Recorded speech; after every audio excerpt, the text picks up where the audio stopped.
حاجتين في الشتاء بدفنك، لا تقول لي لا سحلب ولا تقول لي شاي ولا كابوتشينو ولا حاجة.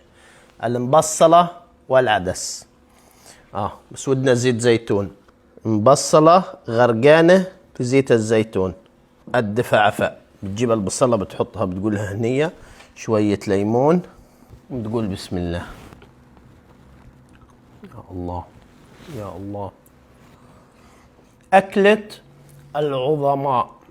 العظماء البشوات بس. سنين ثومة بسم الله. راسين بصل كبار، ودي معلقتين معجون طماطم طبعا بالعمدن في الزيت، ودي كل الروائح يطلعن.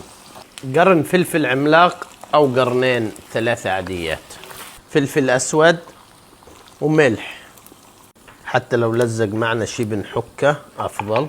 الحين بننزل في البندورة 5 6 حبات اللي بتحبوه. بسم الله. يا ويل قلبي أنا. ضروري شوية مية نغطيها أقل شي 10 دقايق ربع ساعة. الخبز المتوفر عندنا هذا هو الحمد لله نعمة. هو الصح انها تتسوى في خبز صاج او خبز عراقي. نقطعهن بالشكل هذا. اكل بسيط متواضع، الناس اللي بتحب الاكل هذا انا بحبهم.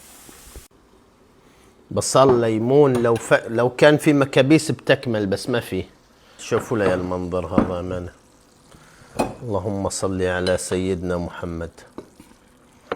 ناخذ من الخليط هذا وبنحط فوق الخبز.